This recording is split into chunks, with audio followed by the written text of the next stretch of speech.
Suku Sunda merupakan suku mayoritas yang mendiami wilayah Banten dan Jawa Barat. Populasi suku Sunda adalah terbanyak kedua di Nusantara. Menurut data BPS sebanyak 15,5% dari seluruh jumlah penduduk Indonesia. Sebagian besar suku Sunda beragama Islam, tetapi juga ada yang memeluk agama lain hingga menganut kepercayaan Sunda Wiwitan seperti masyarakat Baduy. Sunda berasal dari bahasa Sanskerta. Awalan Sun atau Sunsyam memiliki arti putih, berkilau bersinar, dan terang. Dalam bahasa Bali dan Jawa kuno, Sunda berarti suci atau bersih. Sejarahnya, suku Sunda berasal dari keturunan Austronesia ras Mongolit atau ras yang tersebar dari Taiwan hingga Hawaii yang berada di Taiwan. Kemudian, mereka bermigrasi melalui Kepulauan Filipina sampai tiba di Jawa sekitar 1500 hingga 1000 sebelum Masehi. Pendapat lain mengatakan suku Sunda berasal dari Sundalandia, yakni ras yang mendiami semenanjung cekungan besar. Saat ini, cekungan tersebut telah membentuk Laut Jawa, Selat Malaka, dan Selat Jawa. Suku Sunda memiliki beberapa ciri khas yang menjadi identitas suku ini. 1. Sistem kekerabatan. Sistem kekerabatan suku Sunda itu bilateral, yaitu garis keturunan bisa ditarik dari sisi ibu dan bapak. Selain itu, suku Sunda juga mengenal 7 generasi ke atas dan ke bawah. 7 generasi ke atas adalah orang tua, embah, buyut, beo, janggawaren, dan udek-udek. Sedangkan 7 generasi ke bawah adalah anak, incu sebutan untuk cucu, buyut, beo, janggawaren, dan gantung siwur. 2. Kesulitan melafalkan huruf F. Diketahui orang Sunda sulit melafalkan huruf F karena dalam aksara dan bahasa Sunda kuno tidak mengenal huruf F. Biasanya huruf F akan dilafalkan menjadi P, di mana hal ini telah terjadi secara turun-temurun dari generasi ke generasi. 3. Suka lalapan. Ciri khas suku Sunda lainnya adalah penyuka lalapan. Hampir dalam setiap menu makanan sehari-hari tersedia lalapan bersama sambal. Orang Sunda memiliki watak yang telah diajarkan secara turun-temurun dalam menjadi kehidupan sesuai pedoman hidup. Berikut 5 watak orang Sunda. 1. Cagior, yang berarti sehat jasmani dan rohani, supaya dapat bekerja dengan baik. 2. Benar, yang berarti tidak berbohong dan dapat dipercaya. 3. Bagior, yang berarti mengasihi sesama dan membantu orang yang tengah kesulitan. 4. Singgar, yang berarti teliti dan tidak ceroboh dalam bekerja.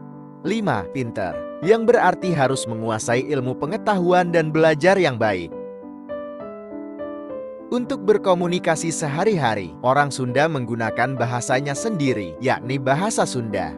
Hingga saat ini, generasi muda masih melestarikan bahasa Sunda sebagai bahasa sehari-hari. Meskipun kehidupan mengalami modernisasi, bahasa Sunda berkembang menjadi beberapa dialek. Sunda Banten, yang digunakan masyarakat Banten. Sunda Selatan, yang dipakai komunikasi orang Peringat seperti Sumedang, Tasikmalaya, Cimahi, Garut, dan Bandung. Sunda Utara, yang digunakan oleh orang Bogor dan masyarakat di wilayah pantai utara. Sunda Tengah Timur, yang digunakan oleh masyarakat Kuningan dan Majalengka.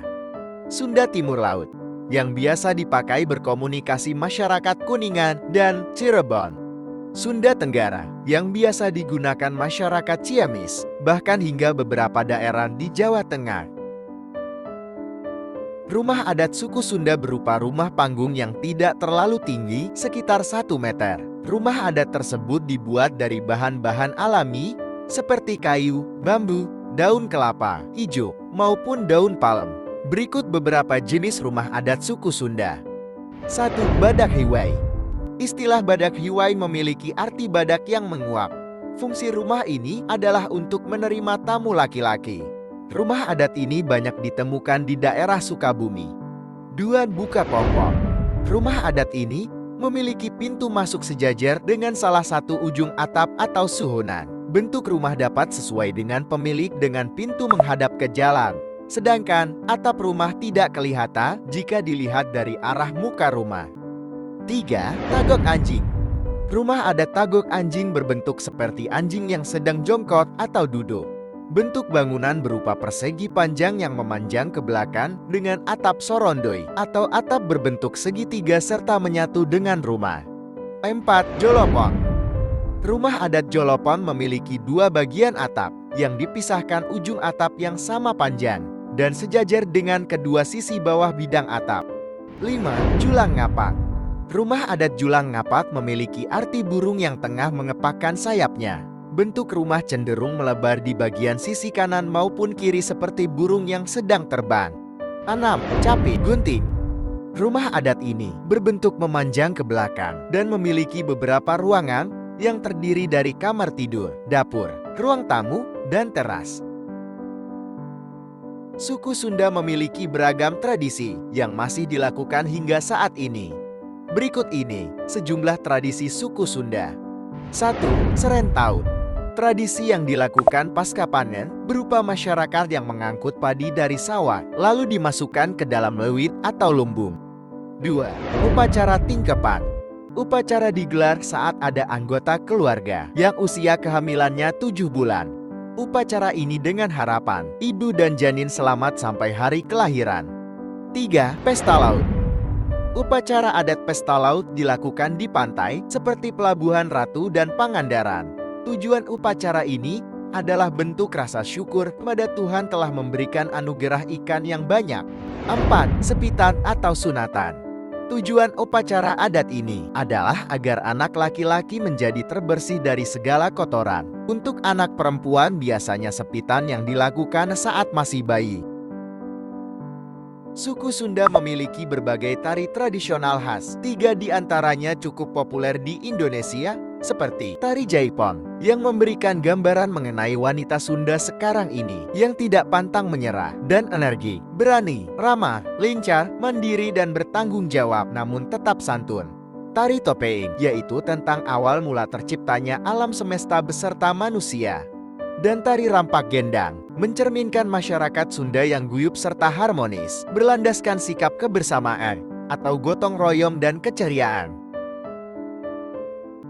Alat musik tradisional dari Jawa Barat adalah calung dan angklung. Alat musik ini terbuat dari bambu. Angklung merupakan alat musik idiofon yang menghasilkan suara dari getaran dari alat musik itu sendiri. Sedangkan cara menggunakan calung, yaitu dengan cara memukul batang bambunya, menggunakan alat bantu pemukul dengan 2 tangan sambil duduk bersila. Salam satu bangsa.